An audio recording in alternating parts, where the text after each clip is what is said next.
Have you ever read R.L. Stine's Goosebumps? Stories like The Haunted Mask, Night of the Living Dummy, Monster Blood. It's been well over a decade since I've read a Goosebumps book. I remember enjoying them. Some of them. But the plot lines have escaped me over the years. The book's covers, though, those have been seared into my memory for life. Painted throughout the 1990s by Tim Jacobus, the original Goosebumps covers masterfully balance frightening imagery with childlike wonder. Says Jacobus, "My style is a bit cartoonish and not ultra-realistic. That takes the edge off right from the start, and never any red blood." Instead, Jacobus gives us Converse shoes, vibrant checkered tiles, and warped perspectives, culminating in a style that I terrifyingly loved as a kid and can now appreciate as an adult. So it's no surprise that I was drawn to the 2021 book, The Art of Goosebumps. It's a behind-the-scenes look into the series' iconic covers. I'm not sponsored by the book, just fascinated seeing rough drafts and alternate versions of these paintings. Like the barking ghost originally had red blood dripping from its mouth, breaking one of Jacobus's own rules. And less gruesome, but you'd never know book 26 has a towel on the sink because the book's red slime border covers it up. As I flipped through The Art of Goosebumps, I learned some deep-cut trivia, but I did not anticipate the rabbit hole I'd fall down on page 194. This is a Goosebumps cover alright, but not one I'd ever seen before. My elementary school didn't have the book, nor did my local library. Nobody had the book, because the incredible shrinking 5th grader was unpublished. Welcome to a tale of lawsuits and lost books. These are the Goosebumps stories that we never got to read.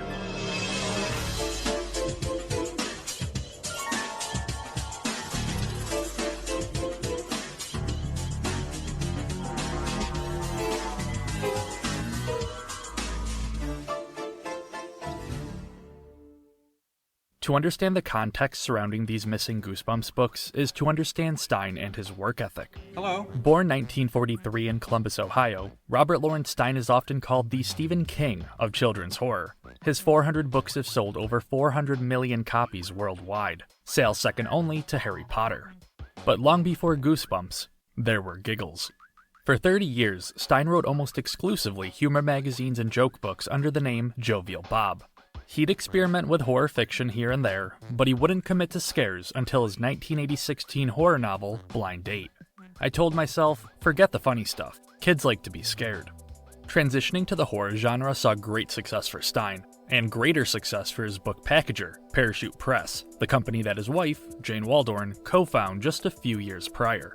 Parachute struck gold in 1989 when they began creating Stine's Fear Street series, one of the best-selling young adult series in history.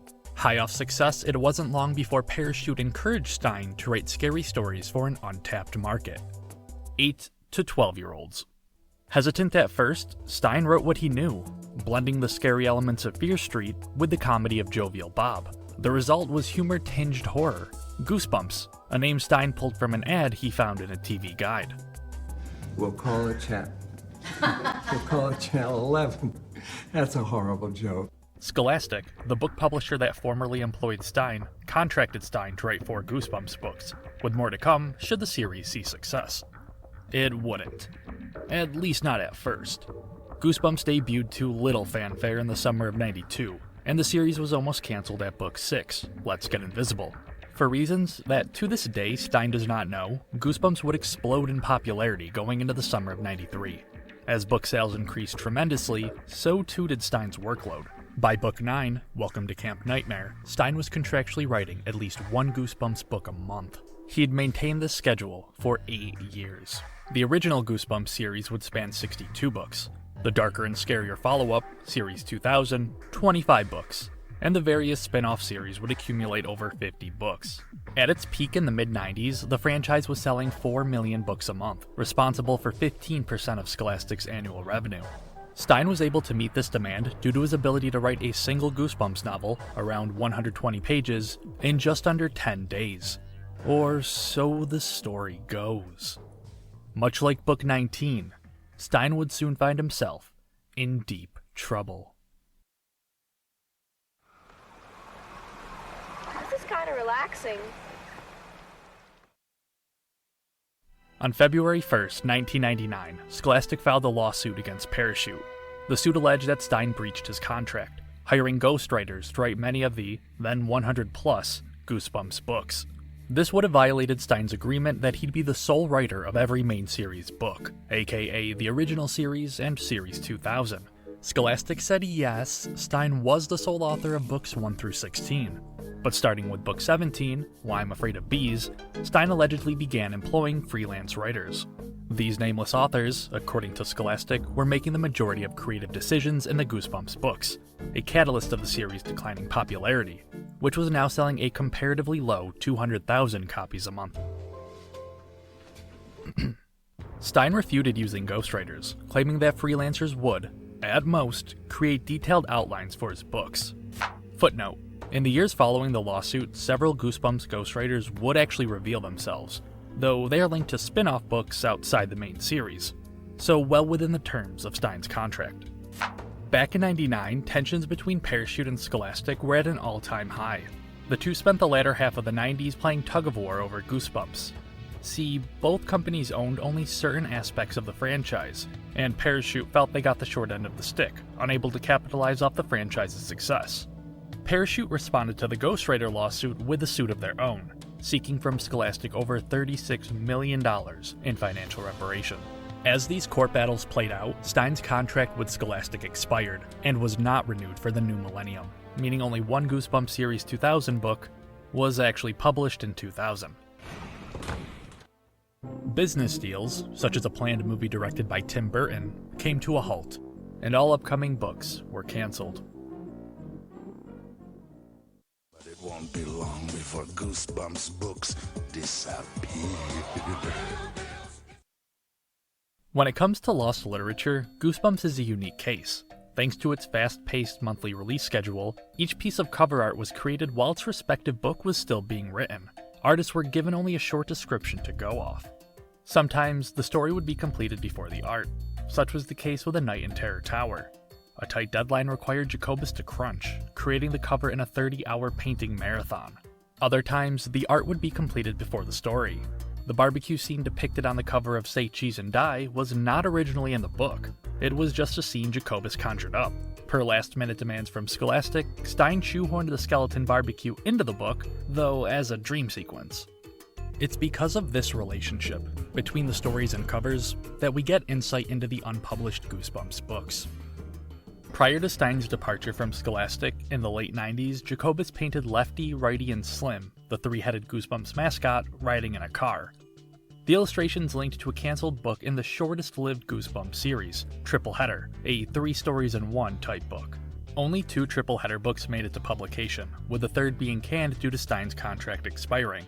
Though he did start writing the book, per an interview with Goosebumps fan site, The Bumps. The Bumps is its own mini rabbit hole. It was operated in the late 90s by an 11-year-old Brian Stelter, CNN's chief media correspondent, and a 12-year-old Blake Ross, the co-creator of Mozilla Firefox. Whoa. A second unused cover, this one illustrated by Craig White, was for the cancelled 43rd entry in the Give Yourself Goosebumps series. This choose-your-own-adventure line of books also came to an abrupt end due to the Scholastic fallout. The plot and title of Book 43 are lost to time, though given the monster penguins and pixelated mountains, fans believe it may have involved an Antarctica-based virtual reality game. One unpublished book that is not shrouded in mystery, however, is The Incredible Shrinking Fifth Grader. This novel would have been the 26th in the Goosebumps Series 2000, had it made it to print. While it's unclear exactly how much of The Incredible Shrinking Fifth Grader Stine actually wrote, he would repurpose the story for a standalone 2001 novel, The Adventures of Shrinkman. This version of the story retains the scene depicted on the original cover, where the 5th grade protagonist gets attacked by a white lab rat. So Book 26 lived on. But here's the thing. Goosebumps Series 2000 was supposed to be 40 books. That leaves 14 more unaccounted. Some readers have speculated that a few more of Stine's standalone novels were originally Goosebumps books, but there is little evidence backing up these claims. The most we know, with relative certainty, comes from this snippet in The Art of Goosebumps, stating that Book 27 was to be titled When the Snake Bites, though no story or artwork was created. It sounds almost backwards that the name exists, yet no story, but that's just how Stine works. He comes up with an interesting title, then writes the book. For me, it's really important. I get the title first. If I have a story and no title, I throw it out. For example, Stine sat on the title Brain Juice for over a year and a half, unable to think of a plot. The eventual story would end up becoming one of his, and his marketing team's, personal favorites. More on that in a bit. 3 known titles that Stine never thought of plots for are The Good, the Bad, and the Very Itchy, Feeding Frenzy, and 43 Freakout Street. But titles without stories are a dime a dozen. Enter Slime Doesn't Pay. Slime Doesn't Pay was the winning title of Stine's 1994 Name a Goosebumps Book contest. The contest, as the name suggests, gave grade school fans the opportunity to name Stine's next book. Over 1,600 titles were submitted by children across the U.S. On Halloween of that year, Scholastic and America Online hosted a live chat with R.L. Stine. There, the author answered curated questions submitted by students and announced the contest results. Winning the contest was Slime Doesn't Pay, imagined by 11-year-old Jimmy S. of Glencoe, Illinois. Good stuff. Goosebumps with just a dash of Bailey school kids. Jimmy beat titles such as Scream Cheese, Frog's Breath Can Kill You, and The Grim Reaper Lives in My Locker. Within a week, the Chicago Tribune reported that Slime Doesn't Pay was set to adorn the cover of Stine's next book. It never happened. There is no Goosebumps book called Slime Doesn't Pay. In an alternate universe where Stine actually wrote the book in late '94, it would have been on store shelves in the summer of '95. That puts it somewhere between The Barking Ghost and A Shocker on Shock Street in the original series timeline. Nearly 20 years later, Stine hosted a Reddit Ask Me Anything. There, Jimmy S.'s brother asked Stine why the book never released. Unfortunately, the question went unanswered, and it's unknown how much of the story, if any, was written. A few years after Stine didn't pay, in the fall of '98, a second Name a Goosebumps contest was held. This time around, Parachute and General Mills partnered up to sponsor the Brain Juice Terrifying Title contest. The premise was similar to the first. Submit a scary original Goosebumps book title, and Stine might just turn it into a story. To ensure this one would, get written, Stine promised to visit the contest winner's school and write the story in person. The catch being, it would be a short story, not a full-fledged novel. Cue thousands of submissions, all competing for Stine's attention, some maybe a little too much. Stine's favorite would come from Braden G., a 10-year-old aspiring author in Lacona, Iowa. Braden would be declared the winner in October '98 with his honestly great title, Dead Dogs Still Fetch. Stine headed from New York City to Braden's small town and collaborated with the children to write the story. The specifics of the finished story are lost to time, though small details remain thanks to an Iowa newspaper. We know it featured 2 kids, a skeleton, a skull, and a dog that liked to play fetch inside a graveyard. So, guess what?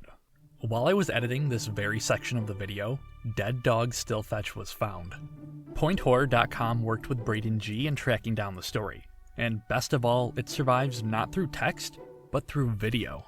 First, we need 2 kids' names. Raiden and Jessica have a black lab. The dog's name, we need a good name for the dog. Seth for a dog? No, the dog's name is Seth. I have to pee. That's the end of chapter 4. Chapter 5, because Seth is a dead dog. But see, dead dogs still fetch. We did it. Yeah! All right. I've linked both Point Horror's recap of the story and the footage in the description.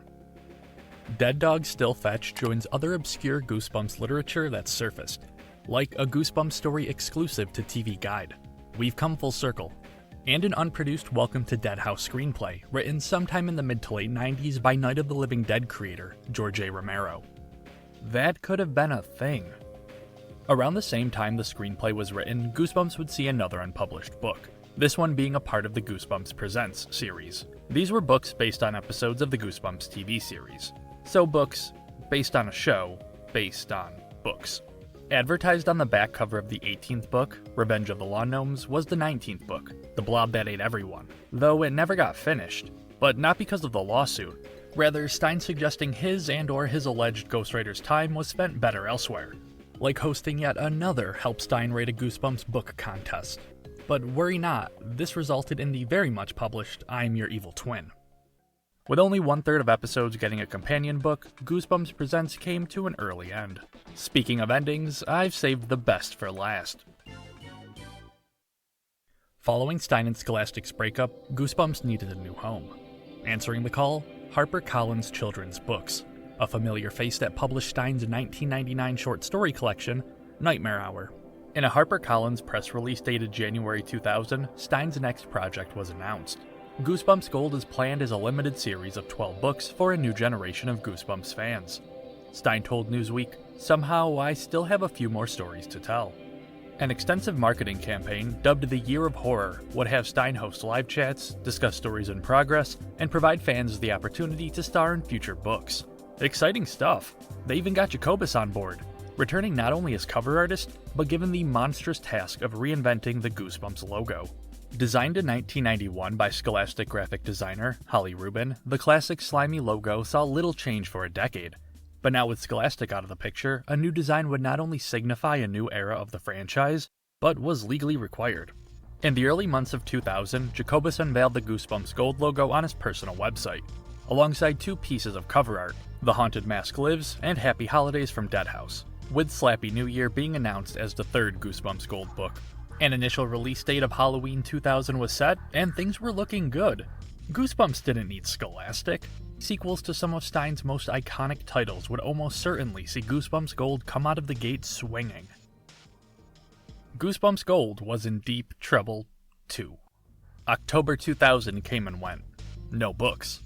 Confused, Jacobus updated his website, changing Gold's release date to a vague 2001. Months pass and still no books. Late 2001, fan sites guess.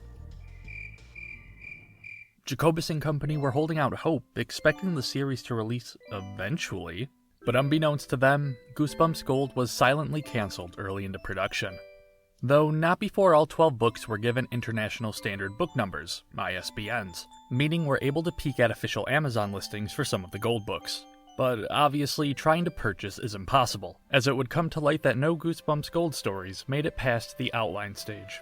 While it's unknown exactly why the series was scrapped, conversations tend towards licensing issues. A shiny new logo may not have been enough. There's also the possibility that Stine and HarperCollins were simply too busy with a different project, The Nightmare Room, a book and TV show anthology horror series. Stine held on to that Slappy New Year title for 9 years, finally using it for an unrelated November 2010 book. And The Haunted Mask Lives, according to a tweet by Stine, became his 2008 novel, The Scream of the Haunted Mask. In 2018, the original mock-up book cover surfaced on eBay. Signed by both Jacobus and Stine, this is the only known physical piece of Goosebumps Gold in existence. Sadly, Happy Holidays from Deadhouse and the 9 remaining unnamed books would never be heard from again. Goosebumps would return to Scholastic after a $10 million buyout in 2003, putting the years-long legal battle to rest. Stine would continue the series with Goosebumps Horrorland in 2008, a serialized set of 19 books taking place inside Horrorland, the theme park run by fan-favorite creatures. After that was Hall of Horrors in 2011, and Most Wanted a year later. Slappy World is Stine's latest Goosebumps book series. It follows Slappy the Dummy, telling scary stories, occasionally interrupting with his own commentary. Goosebumps is still alive, decades after Welcome to Deadhouse. While the franchise may never match its success of the 90s, it's great that Stine is still inspiring, and scaring, a new generation of children. R.L. Stine, you are my second favorite letter. That was the whole letter. That was it. Jacobus and Stine still collaborate, movies have been made, a new TV series is in development, and the Goosebumps community is bustling. Seriously, the wiki is one of the most comprehensive I've ever seen. It's a resource so good that the Art of Goosebumps book lifted verbatim from it. But hey, I'm just here to talk about some obscure parts of Goosebumps history. If you're interested in more Goosebumps rabbit holes, the lost stories are just the tip of the iceberg. Don't even get me started on all the mysteries surrounding the TV series. This video was made possible thanks to Goosebumps franchise historians and the Scholastic Book Fair, the best event to come to grade school since Giant Parachute Day.